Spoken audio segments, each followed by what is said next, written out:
Goldfinger is Bond's most iconic adventure, the film that pretty much every other Bond film has attempted to replicate.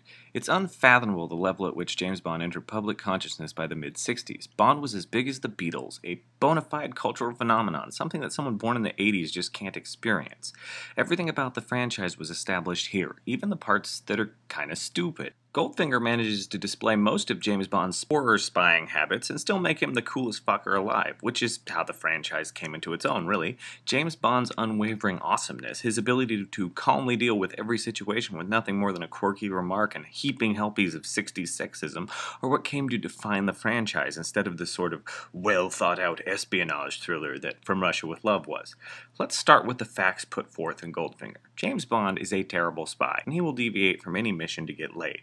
Bond starts this film out poorly, after a pretty cool introduction, which involves a fake bird on Bond's head and an explosion. We get this scene in Miami where Bond is getting a massage, and then he tells the masseuse to leave, and he swats her on the ass and says, "Leave, me and Felix have man talk," which, that's aged really well. Then, Bond is put on the tail of Auric Goldfinger, a slovenly millionaire dink who's so petty he cheats at card games. Bond, instead of observing Goldfinger as ordered, belligerently breaks into Goldfinger's suite and flirts with Jill Masterson, the chick helping Goldfinger cheat at cards. He then ruins Goldfinger's game, seemingly for fun, and goes off to have premarital relations with Jill. Bond gets knocked out, and Jill ends up murdered by being covered completely in gold paint, which according to the voodoo logic of the 60s does not allow your skin to breathe. This has been disproven, but it is a cool effect. That's the important part of this. Because where the hell did they paint her? And brought her back? Did they do it in the hotel room? There's no paint on the floor. It's just for looking at. It's very cool, though. So, Bond gets all emotionally upset. Got a chickie screwed, killed, and he goes after Goldfinger. We get our briefing with him, flirting with Moneypenny, and the classic first visit to Q's lab, where Bond gets his Aston Martin, the second best car he ever gets. Bond does what any secret agent would do with the enemy. He plays golf with him. The golf scene is really fun, though, and it introduces Goldfinger's henchman, Oddjob.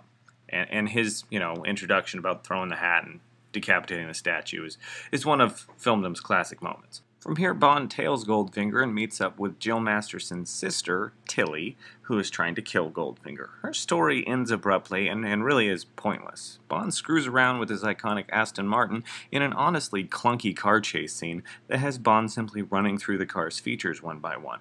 It all ends with Bond being foiled by an old lady with a machine gun and a mirror. Bond is captured by Goldfinger, where he spends the second half of the film. It's odd, really, that the movie where Bond hits his suave stride is when he sits in a cell after totally wrecking his awesome car.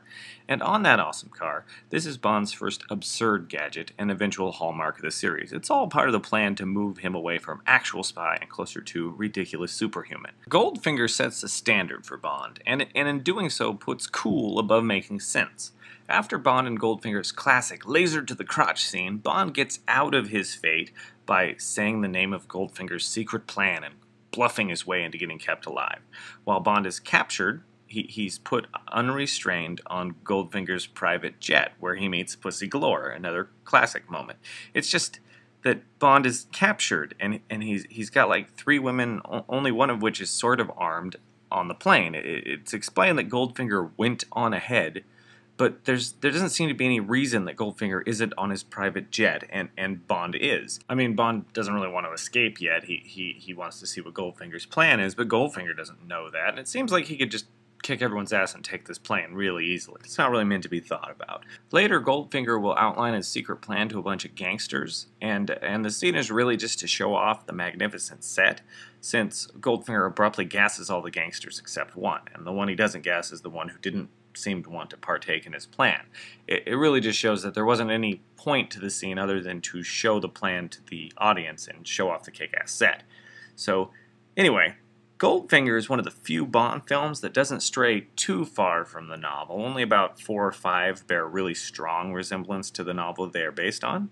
And Goldfinger is the only Bond film to improve upon the central plot of the book. In the novel, Goldfinger attempts to rob Fort Knox with the help of some well-organized crime lords, and James Bond is incognito as his assistant. When reading this originally, I found the aspect of stealing the gold from Fort Knox ludicrous, and that's something the film takes time to point out. And Fleming was able to include enough detail on the plot to make it palatable for the book's sake, but only barely. In the film, the plot has been changed to Goldfinger blowing up a nuclear device inside Fort Knox, effectively rendering all the gold within it radioactive and untouchable for several decades. This leads to the vast wealth that Goldfinger has accumulated already in gold to increase in value astronomically. It's a brilliant plan for the film's sake. I really liked it. Bond, as a character, really bumbles his way through this movie. In From Russia with Love, Bond was manipulated by Red Grant, but he never seemed to be this unprepared. The entirety of Bond succeeding in foiling Goldfinger rests ultimately on him fucking Pussy Galore straight. In the novel, she's openly a lesbian, and in the film, it's so slightly brought up that it's pointless. Just as pointless as Rosa Kleb's hints at lesbianism in From Russia with Love. I guess, though, that it does show off how manly and sexy Bond really is if he can and fuck Pussy Galore to being straight and to the good guys' side, you know. High five for that. As I started with all this, it's hard to appreciate this film as if it were 1964. This might have been the coolest, most sophisticated thing upon its release, but now, after 40 years of similar Bond films, it doesn't stand as the best of the best it's often said to be. The film is loaded with goofy, wonderful, perfect Bond moments, from Oddjob's silly hat toss to Goldfinger's laser to Bond's absolute best line about ice skating ever. It's just, well, Goldfinger doesn't hold up nearly as well as it should. Sure, it's fun, but that 60s kitsch hasn't aged well, and where From Russia with Love feels classic, Goldfinger feels silly. It's still fun, it's just not perfect in any sense. Its reputation is safe, though, and certainly not undeserved.